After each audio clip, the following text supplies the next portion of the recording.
So as I said in my last video, I just picked up this ZVe10 Mark 1 again. This might be my fourth or fifth ZVe10 which I picked up overall in last, I think, 4 years. And the reason I picked it up, I explained it in the last video, but in this video I'll tell you why it might be worth getting for you, especially as a new creator. So if you're planning to start a YouTube channel or create any sort of social media presence, a camera with a swappable lens is, I wouldn't say must have, but gives you that extra touch that you need to stand out.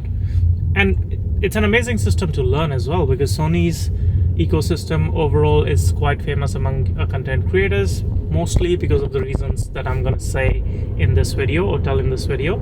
So without further ado, let's discuss 5 reasons why ZVe10 Mark 1 is still an amazing camera for any content creator, no matter the size, but especially for beginners. The first thing would have to be the price that it came on. Like currently, if you get a ZVe10 Mark II or any equivalent camera from other manufacturers, it would cost you around 13 to 1400 Australian dollars.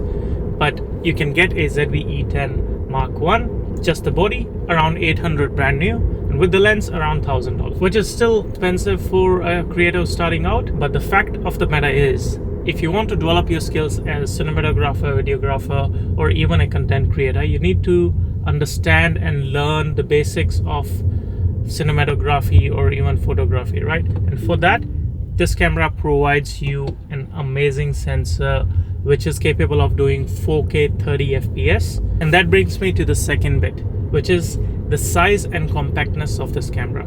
And it's pretty small, pretty, I think, pocketable when you're not using it with a lens. But even with a small lens like this one, which is a 11mm, which is perfect for daily vlogging sort of scenario, because it covers a lot of ground, and you can always crop in a bit, because the quality of this video is good enough for you to be able to crop inside it and still get a decent picture. So the size is quite good, because you don't want your first camera to be too bulky and for it to be big enough for you not to use it or not feel comfortable. Especially when you're starting out, you want something which is light, portable, something that you want to carry everywhere, and hence this is the perfect option.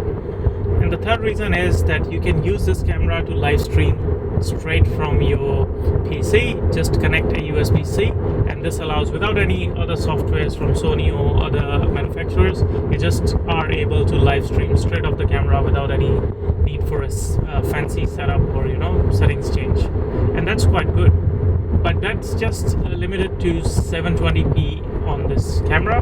But you can always buy a capture device from Elgato, and that will allow you to use the HDMI on this, or a micro HDMI from this camera, straight to your PC via that device, and you would be able to stream in 4K 30 FPS. If that's too technical, just use a USB-C. You would be able to use this camera straight away.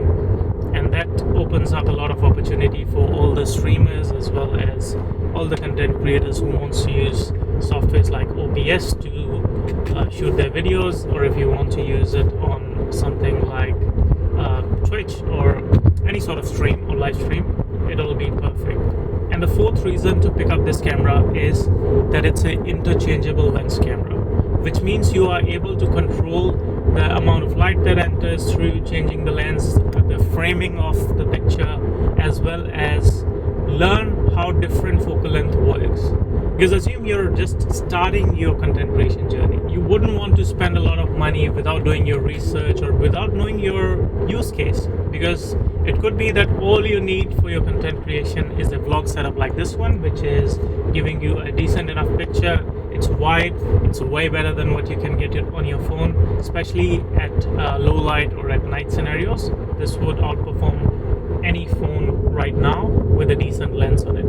There's a famous saying among the photography or videography, and which is spend money on the lenses, so much on camera, because cameras keep on changing. Lenses are there for a long duration, and which holds quite true, because if I put a decent lens on even this camera, you would be able to appreciate the footage that lens and this camera combination is sort of allowing you to produce. Although if I'm using the latest camera but using a lens which is not good enough or which is not fast enough or doesn't have character, then you would not appreciate that footage at all.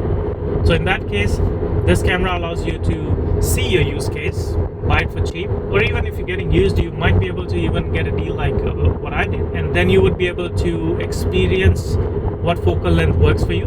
And then once you have that focal length set, then maybe you can transition into a full frame setup, or even if you don't want full frame setup, you can always go and buy a lens which suits this camera and the ones that it follows. And then it brings me to the last point, which might not be sort of for everyone, but I feel it. But after creating for almost 2 years, I personally feel that's one of the biggest point why I keep picking this camera up, which is using it in public as well as using it in spaces where you would want your equipment to be safe. Especially if I'm trying to do a shot where I'm keeping this camera or my any camera a bit further from me, and there's a risk of someone either stealing it straight away, like picking it up and running away, or sort of in a scenario where you feel uncomfortable. Because if you have a bigger setup, you might feel uncomfortable in public, and especially when you're just starting out, you don't want that pressure. But if you have a camera which is small enough like this one, and it's reasonably cheap enough that you can just put it anywhere and don't have to stress over what if someone picks it up and runs, then I would say this is a perfect camera for that, because it allows you to film very well, 4K 30. It's small enough for you to carry it all day and not feel tired, or you don't need to go to the gym to just be able to lift your camera. And that allows you to actually use this camera on a lot of gimbals. And to be honest, having a light camera on gimbal allows your footage to look even better, because although the gimbal rating might be higher, but the lighter the camera, the easier it is for the gimbal to control. And I do have a RS3 Mini which I've currently got on sale because I want to get the RS4 Mini, but that's a story for another day. So these are the 5 reasons which I believe you should pick up the ZVe10 Mark 1, and it's still an excellent camera for that. And this is shot on a 11mm 1.8 lens from Sony. I'm currently using a mode, so I don't have access to a ND filter right now. That's why I'm using A mode. And if you don't know what a ND filter is, why do you need it, watch my last video where I discussed why you need ND filter, blackness filter, as well as a CP. And if this is the first time you're watching this channel, please subscribe and share the video if you find it that it's useful for someone else that you know.